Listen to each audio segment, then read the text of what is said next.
there. Do you know about Unchained TV? Unchained TV is a nonprofit organization producing plant-based content filled with tips and tricks to spice up those healthy veggies, grains, and legumes. For more information on Unchained TV productions, just visit UnchainedTV.com. That's UnchainedTV.com.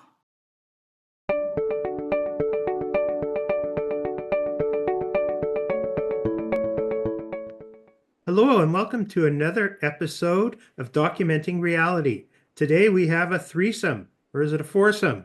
We've got three guests. We have Jane Velez-Mitchell she's the founder of Unchained TV. We have Sangita Iyer, who is the queen of the elephants, and Taimoor Choudhry, who, if you can see over his right shoulder, is working the world against using real fur. So thank you all for being here, and I'm excited to hear what you guys have going on. So, Jane, do you want to tell us a little bit about how the three of you came together? Well, first of all, thank you so much, Fred. We at Unchained TV are so excited to be collaborating with the documentary channel because our entire mission is to get the word out. Unchained TV is considered the vegan CNN Netflix. We do an end run around the mainstream media blackout on animal rights and veganism. And we also burst through that vegan animal rights echo chamber to reach the general public and kind of the low-hanging fruit, people who are concerned about animals, who love animals, who are worried about the climate crisis, who want to improve their health. So that's our mission. And the way we do it is compelling documentaries. And two of the most compelling documentaries we have on Unchained TV, which I'm thrilled to say are also going to be on the documentary channel soon on the Unchained TV category, are Ending Real Fur. Taimoor Choudhry is the director producer of Ending Real Fur. And Gods and Shackles, Sangita Iyer is the director producer of Gods and Shackles. These are award-winning films that showcase what we humans are doing to animals. Completely unnecessary, horribly cruel, with negative outcomes for our own species. And what we really need to do as a human species is to wake up and realize while we're torturing and killing animals, they are doing it to us. If you look at fur, well, the mink that Taimoor actually investigated ended up being part of the pandemic because they got COVID, some of those animals, and they had to be killed en masse by the tens of millions. You know, just a horror, like a living nightmare. If you look at what Sangita's doing, these animals are being tortured, these elephants, in the name of religion. And they are being put in situations where fireworks are going off and tens of thousands of people are crushing against them. And there are stampedes as a result. People are dying. And she's come up with the incredible solution of robotic elephants that are completely lifelike, to the point where when she sent me the video, I said, no, Sangita, I wanted the video of the robotic elephants. And she said, those are the robotic elephants. So, you know, the same thing with synthetic fur. You can't even tell the difference between real fur and synthetic fur today. It's so sophisticated. So why on earth are we still killing animals and making them live their entire lives in cages with their little paws on wires, to the point where these animals literally try to chew their own limbs off because they're so tortured? We need to wake up as a species, and that's what Unchained TV is all about. And that's why I'm so thrilled that some of our content is going to be on the documentary channel. Thank you for that. I can't tell you the last time I saw somebody wearing fur. I mean, and especially up here in Canada where it's really cold. That says we're going in the right direction. It is getting lesser, but just if you step out in there, there's still a lot of jacket companies and that are still wearing it on their hoodies. I mean, I know we got to Canada Goose really well because they actually stopped using fur after they saw the movie. And I guess they must have realized that this is not the right way to go for business. It's bad for business now because everybody spoke up and started not buying their jackets. And when these companies, when they look at the profits drop, they stop using it. So Mhm. before you know it, another company is going to copycat it and start doing it. So the fight's still not over. It's still coming in weird places like little fur trinkets on keychains and here and there. And when you least expect it, the worst thing is when the item of clothing is really cheap, like it's about $20, $30. And you think that, hey, no way in hell can this be real fur. Because we have this thing where we think fur is an expensive, luxurious product. It's actually not. It's $14 a pelt. And there's I think about 14 pelts or something that get made into Canada Goose. But like it's not that expensive, and it gives you that charm of being expensive. So people still wear it. And usually what happens is the fur is actually cat and dog fur that Canada imports from China. So you're actually wearing your own, if you have a pet at home, if you have a companion animal, you're actually wearing that same companion that you're seeing, which is, one of the things that motivated me to actually take action was when I found out this kind of information. It's hopefully not damning, but it may be. My name is Taimoor Choudhry. I went undercover to investigate the fur trade. What I discovered will shock you to your core. Is that a polar bear? Are they on the endangered list? The story of how I ended up here is inseparable from the making of this film. My life consisted of fashion shows, having parties, but something was wrong. Something was missing in my life. I found myself wondering how much cruelty is hidden behind all our fashion fur. If consumers knew the truth about these practices, would never say that's a humane way to kill animals, not in a million years. Fur is a relic of a cruel and uninformed age. I thought to myself, you're just too small. How are you going to make that change? Mink farmers will purposely hire people with addiction problem so they can't speak. 100 million animals are killed each year for fur. You have companies now who know that there are kind consumers, and so they dupe them. Like greenwashing, this is humane washing. The Fox experience just did me in. In fact, I went back to my hotel and I'll be honest, I wept. There were just rows and rows of these magnificent creatures hanging around like t-shirts. How can people get involved in this movement? It's now time for Canada to end the cruel and dangerous practice of commercial fur farming, and that is exactly what this legislation will do. This industry is way bigger than I had imagined. I was actually quite surprised because I would call myself a new activist, and it's been about 5 years since I've, was 6 years now where I'm making this movie. And I really was surprised at the power of just a handful of people getting together and going outside a store and picketing and just protesting. And that managed to convince so many brands to actually abandon fur. It was very surprising that just a handful of people could bully these billion-dollar companies, because those handful of people, they got such good publicity that at the end of the day, the companies are always just looking at their profits. And once they see them going down, once we let them know that this is not what we want, they will change. They don't want to sell us anything that we don't want. So it's closer than you think. And it's easier than you think. But it just takes a lot of people to just come together. Sangita, you were going to say? Yeah, no, I was just going to tag on to what Jane Velez just mentioned about species extinction. Asian elephants are a keystone species. They're endangered with approximately 40,000 of them only left on the entire planet, and approximately 22 to 25,000 of them are in India. India is their last bastion, and the International Monetary Fund has actually demonstrated that elephants are climate mitigators. What they do is they wander across vast areas for hours on end.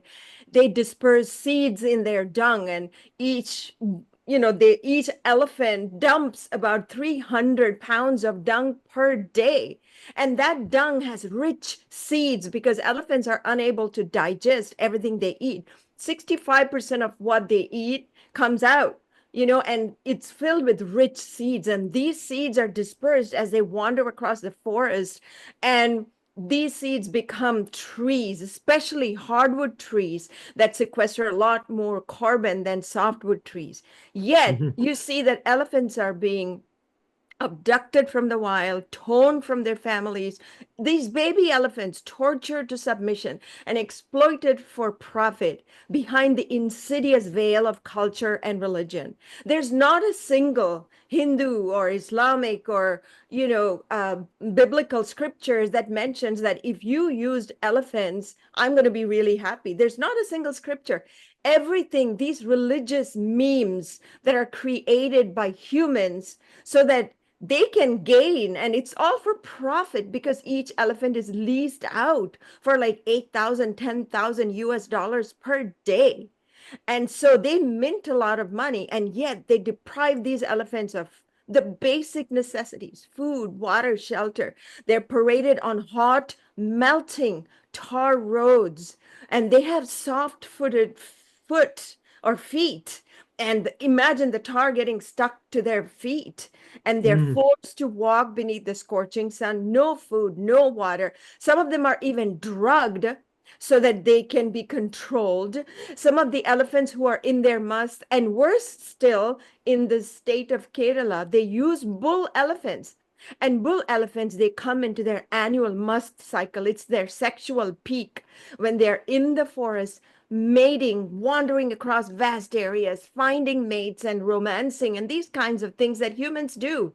And yet they're deprived of this basic primordial instinct. It's utterly devastating to see that these absolute majestic creatures are literally reduced to slaves just to make humans feel that, oh, in the name of culture and religion, this is going to be, God is going to bless us. All these myths, all these religious memes that are being planted into people's brains by, a select few elephant owners, so to speak. I mean, who owns the elephants after all? It's Mother Nature who produced them, right? And so at the end of the day, it's like, no, these are cultural myths that you're generating in order to create money and, make yourself wealthy, and just the status quo that, earlier Taimoor was mentioning about the fur industry. It's all about status quo. Like, if I wore the fur, then you know what? I'm just chic, this beautiful, gorgeous person. Actually, you're ugly, because what you have done is you have basically destroyed the animals to make yourself look beautiful. I mean, what kind of beauty is that, right? Similarly, you're actually tearing these elephants away from their families so human families can be happy. Like, what a tragic paradox is that?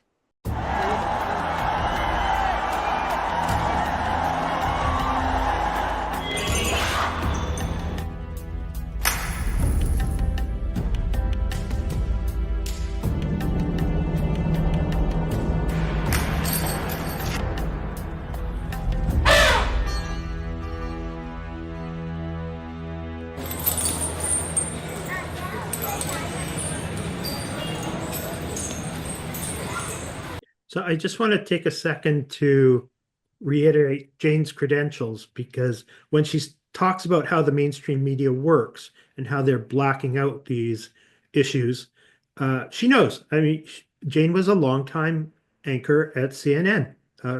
She knows how the business works. So. Yeah, and she's more than just a volunteer. She puts in her own money to get everything together. As you know, I remember where I was talking about distributing real fur, and I spoke to someone at a really big network, I won't say which, and they said that, look, it was a favor that they were pulling me, and they said, even by seeing me, so they said, we're looking for true crime, we're looking for aliens on the moon, that's all we're interested in. Do you have that? No. Okay, thank you very much. And so Jane had planted this in my head while I was making the movies, like, there's not going to be that many people who will want your movie. So when you're done with it, come to me. And since then, she's been promoting documentary films like ours and many others. And she puts her soul into it. She puts her finances into it. And that's what we need from everybody, to promote these kind of movies that are, so informative and inform the public. Like, I didn't know what was happening to the elephants in India to this extent up until now. And I would love to watch your movie after this, Sangita. It sounds very interesting. Yeah, thank you. And same with me, like this Gods in Shackles, it was nominated at the United Nations General Assembly. It won 13 International Film Festival awards. Yet featuring it on any, so-called big channels was so unbelievably challenging until Jane came along and said, hey, can you allow us to feature it? Well, for some time it was available on waterbear.com. Then it was available on Amazon for some time. And once that expired, then, I just had to give it to Jane saying that, okay, because I had signed a contract with them saying nobody else, the exclusivity clause. And then now Jane has it on Unchained TV. And now I'm really honored that, the film is going to be on the the documentary channel. This is exciting. But one of the things I wanted to kind of pivot to is it's not all doom and gloom, because there are so many alternatives. There are so many solutions. Like Jane initially mentioned, we have created life-size robotic elephants through my organization called Voices for Asian Elephants.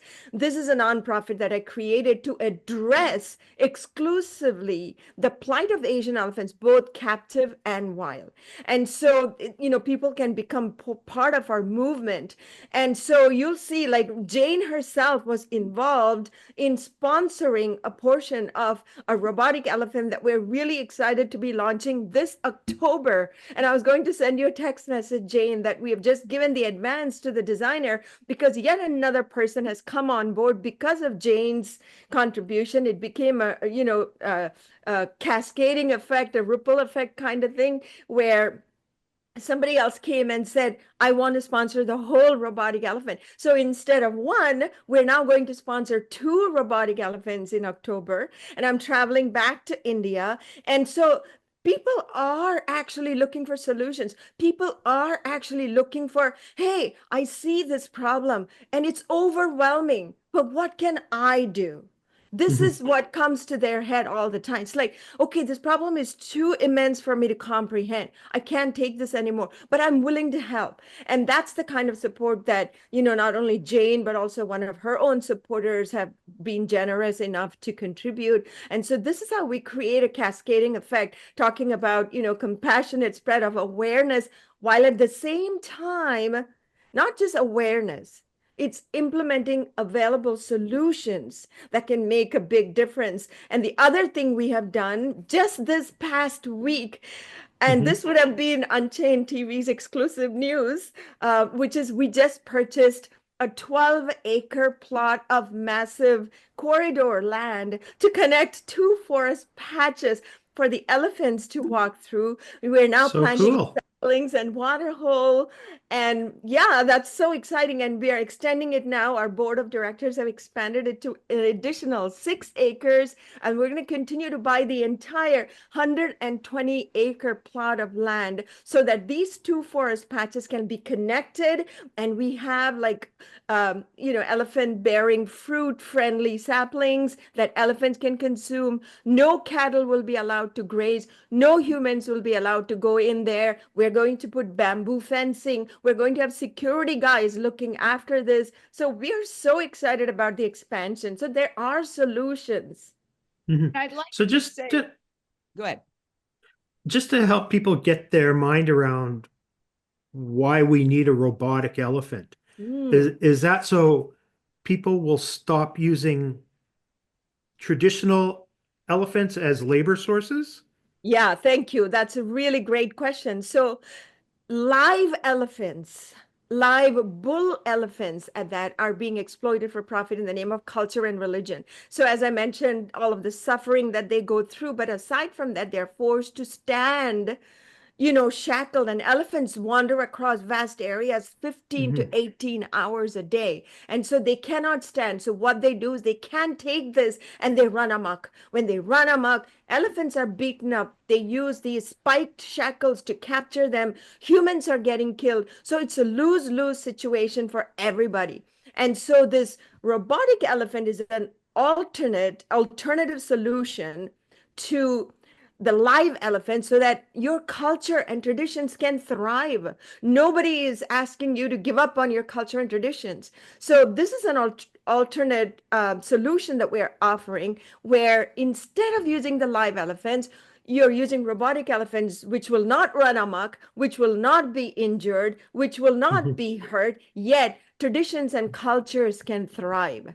And so this is where I think many temples are seeing the light beyond the end of the tunnel, so to speak. And the most important thing is, when these temples, they lease out the live elephants, they have to pay loads and loads of money every single year.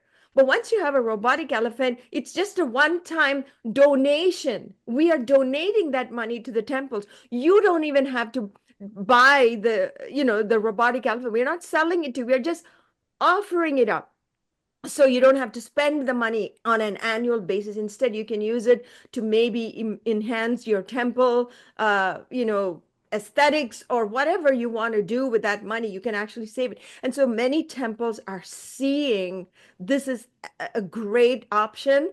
And at least, like, the first one we introduced was in February 2024, the first ever robotic elephant to be launched in the Tamil Nadu state.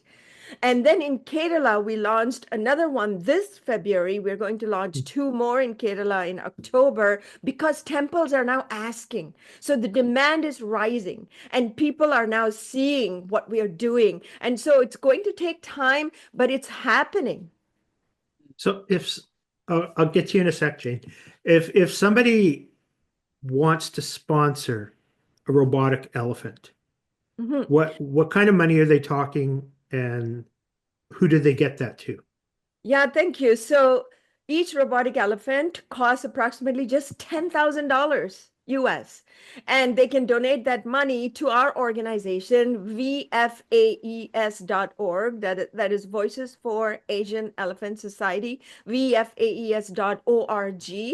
And it can come directly to our organization. We are not launching crowdsourcing or any of those campaigns, because those crowdsourcing organizations, they take a certain percentage. We want all of the money to go towards the robotic elephants. So yeah, thank you. That's a good question. So people can get involved. And Jane, back to you. Well, call to actions are very important, right? Jane, everybody needs, that's what the documentary films are usually about, because at the end of the day, we want to empower the people who watch it and not make them, upset about watching it. So even our documentary has like 2-3 calls to action. The main one is voting for the bill, of course, getting that passed into law. And then, of course, if you just stop wearing fur completely and opt into other materials like Primaloft and other jacket companies. So yeah, having a call to action, you can go on our website, realfurfilm.com, and there's so many things that everybody can do to get involved in, and can wake up and then make a change, and then, kind of get this big movement together of these wonderful people. I mean, you'll see the founder of PETA, Ingrid Newkirk, the founder of Animal Justice, Camille Lapchak, Tim Gunn, some of the biggest names in the industry when it comes to animal activism. They all get together behind this one person they barely know, and just they come together to help the animals. And that's what the parliament saw at the end of the day. That's why the bill is there as well. Awesome. When I was saying good luck about that, the current state of Canadian politics and the government in transition, I'm skeptical anything is going to get done for like 2 or 3 years until they catch up on everything they've been slacking on. But I applaud your efforts. I mean, to get that far, you've done really, really well. Yeah, I was just going to add on and say that a lot of times people who are involved in these kinds of movements, so to speak, have been through their own personal awakening. And so for me, what happened was, when I was a child, I was born and raised with these elephants, and I was used to seeing them being used in temples and festivals, which is what most people in India believe, that it is part of our culture and tradition. So we are not blaming them, but rather to educate them.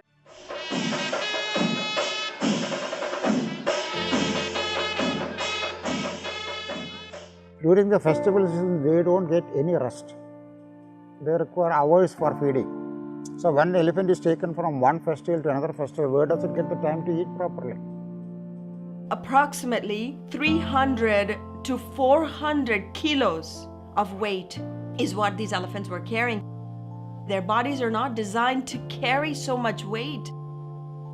Massive crowd, the sounds of the drums and the whining sounds of the horn, and the scorching sun. All 4 legs are shackled, and then a massive chain is thrown on the body. It's torturous for these animals. From my childhood to 2013, when I returned to these temples, I witnessed the atrocities and I gathered about 25 hours of footage. And I didn't know what to do with it. And that's when Bill Hutchison and some of the media people that I knew, they came and they said, you should produce a film. I'm like, I've never produced films. I've produced only like 2-3 minute news stories. And then somehow I launched a crowdsourcing campaign and I raised about $240,000 in total, which allowed me to produce Gods in Shackles. And people are interested to support causes such as these. And then that resulted in, creating voices for Asian elephants, because I thought, okay, awareness is great, but I need to do more on the ground. And so we launched a whole bunch of projects. And that's how this whole journey had begun, from being a news reporter to being a news anchor to teaching to become a documentary filmmaker and then becoming an elephant conservationist.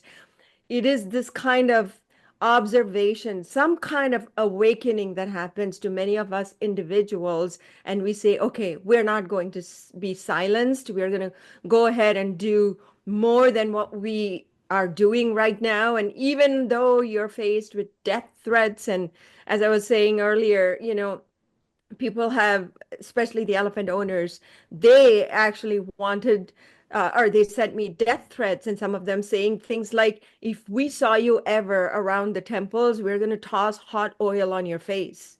And so every time I'm in Kerala, I receive police protection. Before I go there, I have to make sure that I connect with the police and let them know I'm going to be there. We are launching robotic elephants, but just these bad actors are everywhere because we are cutting into their pocketbook by exposing the truth. Between December and May, there are so many little festivities that take place. All this culminates and lead up to Thrissur Puram, in which there are at least 100 elephants participating. I was appalled to see a blind elephant, this majestic, magnificent animal that has so much power, was completely broken in spirit. To me, that was very hurtful. Then the other brutality that I saw was an elephant had injuries in his ankle, and on those injuries there were shackles. And when I asked the handler how come he had such deep injuries, he tried to justify by saying that they had to chain him tightly because they didn't want him to get out of control. The reality is this elephant was in his peak mating season, and that's the time when they generally tend to get dominant, and the handlers are then unable to control them. The chains cut deeper and deeper into the ankles, and they end up with self-inflicted wounds. Mm-hmm. Yeah.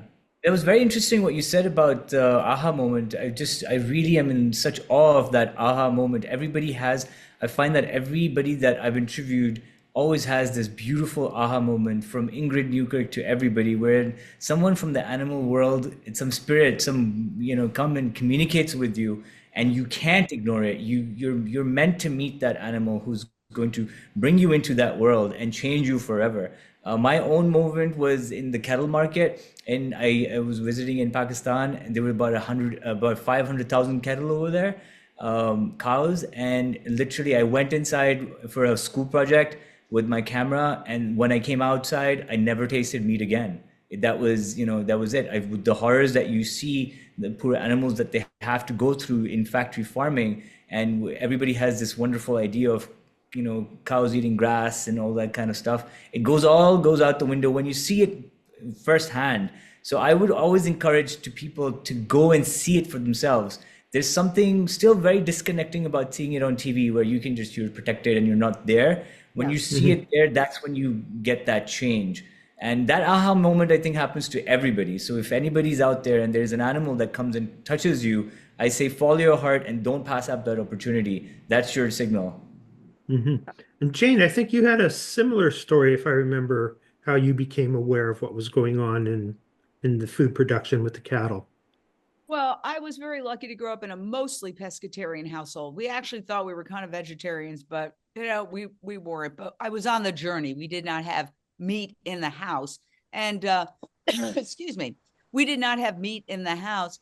And so I became a reporter. I started seeing videotapes. People would send me videotapes of just horrific stuff, like animal experimentation that was just so horrible. I said, this is pure evil. I have to do something about it. And then I started seeing the horrors of factory farming, what they do to these animals. I mean, every time you eat an egg, they don't need male chicks. They put the male chicks in a macerator and they go in a line and they just ground them up alive. And they're being ground up alive. It's the stuff of nightmares. So I went vegan actually as a journalist. I was working at Paramount Studios at a local TV station, and I interviewed this gentleman, Howard Lyman, a fourth-generation cattle rancher. He had gotten very ill, and he made a pact with God. He said, if you get me out of the surgery alive, I will reveal the secrets of my industry. He went on Oprah, and this was a famous thing like a quarter of a century ago, and he revealed the secrets, and Oprah famously said, that just stopped me cold from eating another burger. To the left of me, mother whose granddaughter is dying of the human form of mad cow disease in England. To the right of me, a guy from the National Cattlemen's Beef Association points at me and says, here's a man who believes within 10 years we could have a disease that would make AIDS look like the common cold. And I said, absolutely. And she said, that's a strong statement. I said, Oprah, we have 100,000 cows a year, fine at night, dead in the morning. We round them up, grind them up, turn them into feed them back to other cows. We go out and collect roadkill, deer, elk, possum, raccoons, scrape them up off of the street, grind them up, feed them back to cows. And then we take pets, city of Los Angeles, 200 tons of pets full of chemicals that were used to kill them. 200 tons a month are ground up, turned into feed and fed back to our food animals. This time, Oprah's eyes are as big as saucers. I know that I've got her. She turns around and looks at the guy from the National Cattlemen's Beef Association and says, Dr. Weber, are we feeding cows to cows? I never knew what he had to say. He said, well, you know, there's a limited amount of that going on. I believe that about 95% of the cattle fed in factory feedlots are eating the remains of other animals. And the next thing out of Oprah's mouth, damn it, gets us sued. Oprah says, that just stops me cold. I will never again eat a burger. The Cattlemen's Association sued her.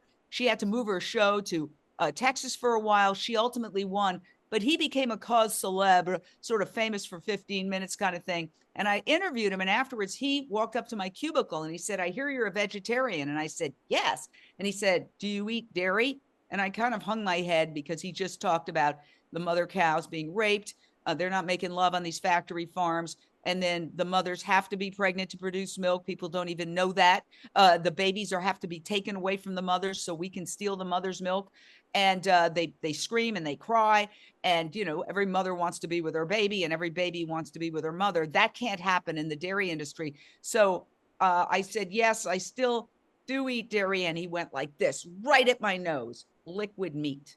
And that's the moment that I went vegan.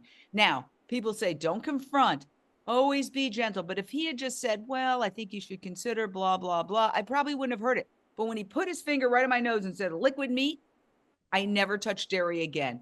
And the funny thing is, after about a month, somebody accidentally put some cheese on my salad and I tasted it and I used to love cheese, but my taste buds had returned to their factory settings. So just give it a couple of weeks and then you'll start realizing that it's not natural for us to drink the breast milk of a cow. We're not cows. So nature has given us all this wonderful food that we're ignoring because people are making money exploiting animals. We have to learn. The first step to undoing brainwashing is to say, wait a second, maybe I'm being brainwashed. Sangita, you seem like you have something to say. Yeah, no, I just wanted to again tag on to our journeys are so similar because in 2013, up until 2013, I too was a vegetarian. I've been a vegetarian all my life until 2013. Then in 2013, when I was filming this Gods and Shackles, I saw a cow who was just standing there, and the calf was suckling and suckling and suckling and suckling. Like, I watched this for like 20 minutes. So I asked the person, the owner of the cow, why is this cow drinking, like, is he or she getting enough milk? And they proudly said, well, we had to take all the milk in the morning to sell it to the people around. So she's struggling to get the milk. And that just devastated me. And that was the day I made a commitment that I will never, ever touch. I get so emotional because that whole scene comes to my mind. And I said, I'll never, ever touch milk again. And so that's it for me. And so I completely resonate with what Jane said. And the other thing about veganism is that it's not just the way the word, but it's just the double speak, in the sense that they make this meat as if it's, you get protein only when you consume meat. You get the vitamins only when you consume. That's not true. There are so many vegan items that have better nutrients compared to the meat. Plus, there's no carcinogens in them. And so people really need to even start reading the labels on the food, just to make sure that, okay, protein, fat, carbs, sodium content, all of those things, and ensure that whatever they consume is actually available and it's possible. Nuts, like you said, like I have mung dal, which is like mung beans. Akka, I mean, the full mung beans, which you say in akka means full, wholesome. We have that. I have that for protein. It's high, it's rich in protein. There's so many lentils. There's so many various, like tofu and all of these kinds of things to compensate for the protein, to provide you ample protein. Almond milk. Almonds are rich in protein, right? There's so many nutrients and fiber you need. For fiber, you have broccoli, you have so many vegetables available. Meat doesn't even have fiber. Other than the horrible, inhumane factor of, how we're abusing the children and all the cows, there's also, we're hurting ourselves at the same time. Yeah. 75% of all zoonotic diseases come from proximity to these farms. They're so filthy, they're so dirty, they're sending out all kinds of diseases to us. Like Jane mentioned, the COVID, it came out of the mink and they were a transmitter, and we found that out later on when it was too late. And so lots of these diseases are now going to come from there. We're going to see a lot of these emerging. And in the end, we're killing ourselves, we're killing the planet. And for what? For just so, a few people at the top can profit, the billion-dollar agriculture industry. That's it, to appease them, because it's not healthy. And honestly, once you start tasting vegetables, I've been vegan for 10 years, and the smell of meat starts like making me want to vomit. And because my gut bacteria is like, no, never again. I don't want that. It's bad.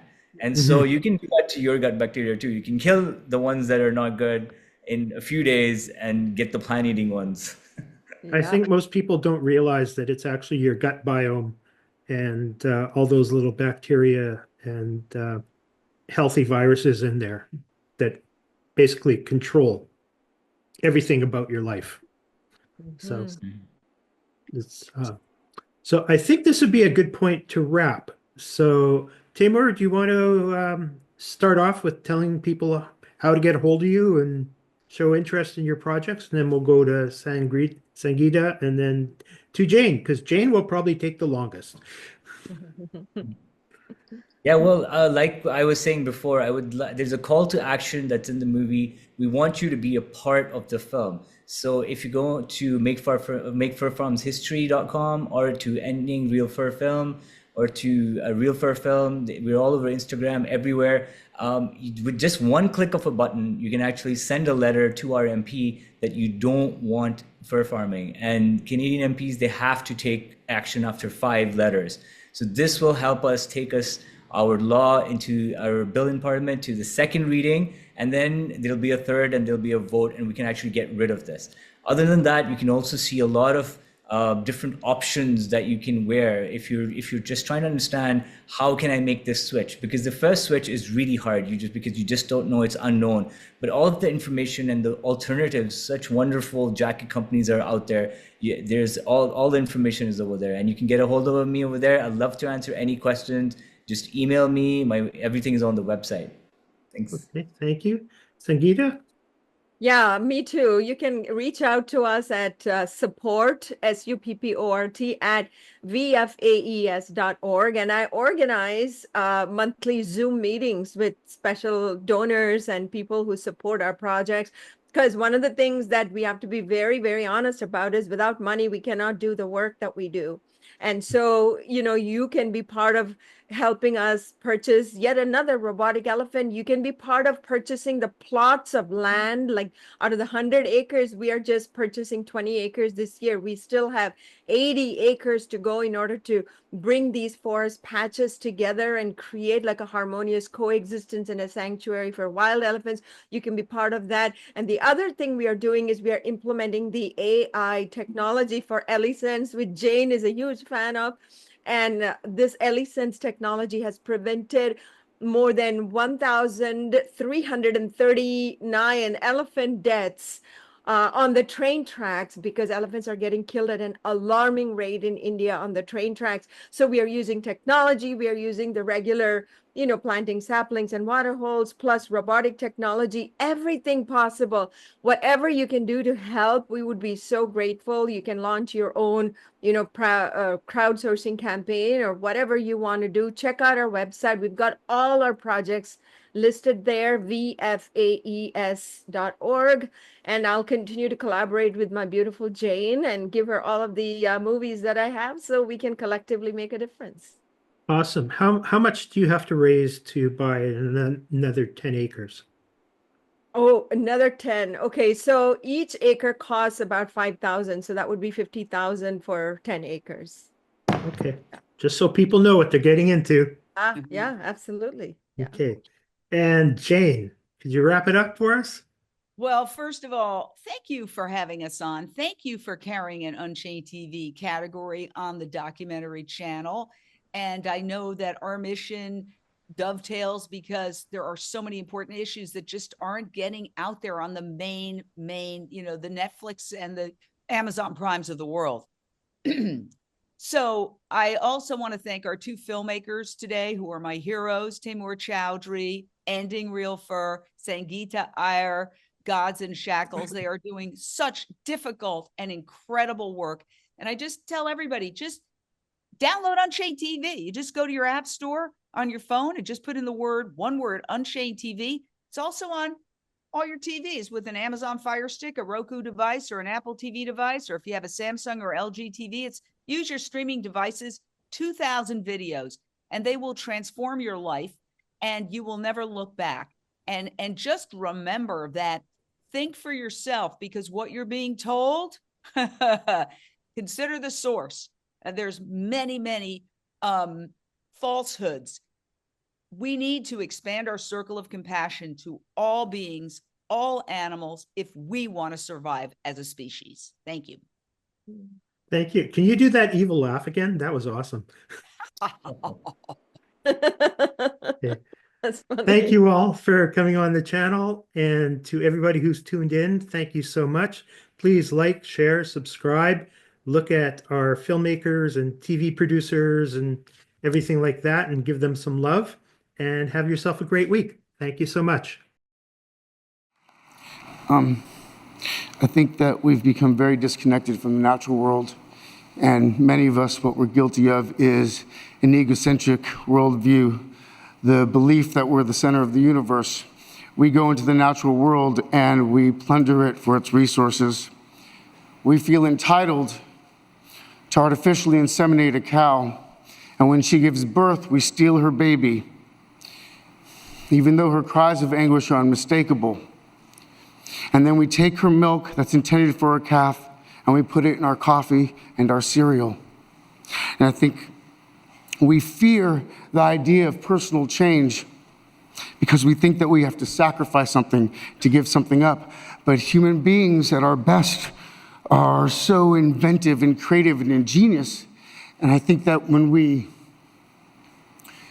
use love and compassion as our guiding principles, we can create, develop, and implement systems of change that are beneficial to all sentient beings and to the environment.